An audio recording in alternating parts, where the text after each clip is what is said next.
इसी बीच एक और बड़ी खबर, इजरायली हमले में मरने वाले सैनिकों की संख्या बढ़ गई है।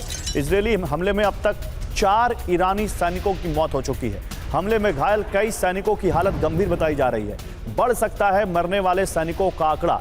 ईरानी न्यूज एजेंसी के हवाले से यह खबर है। जनरल सोई, क्या दिखता है इसमें आपको? स्ट्रैटेजी तो साफ है और इजराइल जैसा देश वो जो रिंग ऑफ फायर जो वहां पे बनाने की कोशिश कर रहा है ईरान इजराइल के चारों तरफ, उसमें अगर सरवाइव करना है तो जाहिर सी बात है कुछ भी ऐसे नहीं होगा, सब कुछ वेल स्ट्रैटेजी के साथ होगा।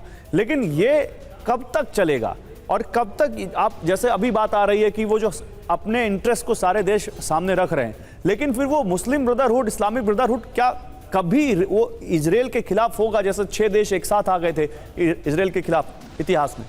नहीं, देखिए ऐसा कि तब में और अब में हालात में बहुत फ़र्क आ गया है। और आज जो है जिस प्रकार से कर्नल शैलेंद्र बता रहे थे, मैं उस बात से पूरा इत्तेफाक रखता हूँ कि आज वो बात नहीं है, क्योंकि वहाँ पर भी मिडिल ईस्ट में भी आप देखिए कई पावर सेंटर हैं। एक टर्की है, एक सऊदी अरेबिया, एक ईरान है। तीनों एक जो बड़ी शक्तियां हैं वो अपना प्रभुत्व पूरी दुनिया में अपने आप को एक मुस्लिम वर्ल्ड का लीडर बनाने की कोशिश कर रहे हैं। ईरान एक शिया देश है, सऊदी सुन्नी देश हो गया, और दुनिया में इस समय में सुन्नी की संख्या बहुत ज़्यादा है कंपैरेटिवली कंपेयर टू द ये शिया के मुकाबले में ज़्यादा है, और वहाँ देश भी सुन्नी देश ज़्यादा हैं।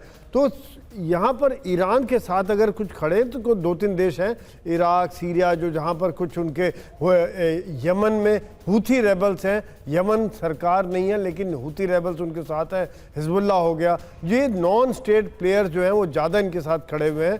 तो यहाँ पर देखा जाए तो एक जो ब्रदरहुड वाली बात है वो इसलिए नहीं आती कि एक वो आज अपना डेवलपमेंट देख रहे हैं, तरक्की देख रहे हैं, एक शांति चाहते हैं, पीस चाहते हैं, और वो नहीं चाहते कि इस तरह के आतंकवादी घटनाओं में घुसे। और दूसरा वो ये भी नहीं चाहते कि ईरान का प्रभुत्व इतना ज़्यादा बढ़ जाए कि पूरे एरिया को डोमिनेट करे, क्योंकि ईरान की जो ग्राउंड फोर्सेज हैं वो बहुत स्ट्रांग है।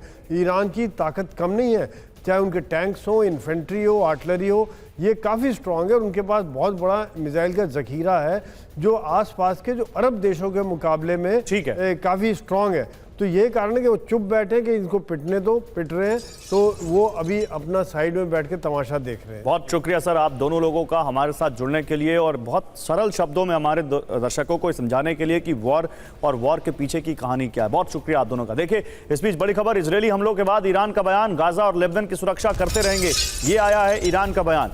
उसने कहा है गाजा और लेबनान की सुरक्षा करते रहेंगे। इजरायली हमलों के बाद ईरान का बयान आया।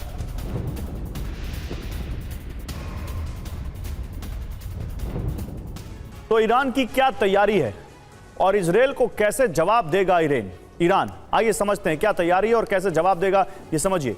ईरान की विनाशक चाल, मध्य पूर्व में महासंग्राम। कैसे? ईरान, सीरिया, इराक, लेबनान यानी हिजबुल्ला, गाजा, उधर हमास, यमन यानी हूती, ये जो आप देख रहे हैं इजराइल पर हमले की तैयारी में ये सारे लोग हैं।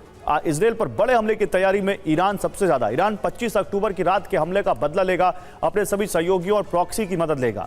रणनीति क्या है? इजराइल को अलग अलग फ्रंट पर उलझाने की कोशिश है। इजराइल पर एक साथ कई देशों का हमला मुमकिन है।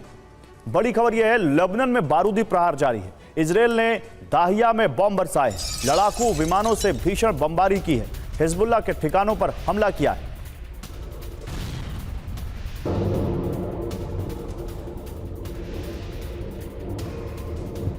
और इजराइल के गलीली में भीषण आग, लेबनान के रॉकेट अटैक के बाद यह आग लगी है। हिजबुल्ला ने इजराइल पर दागे रॉकेट।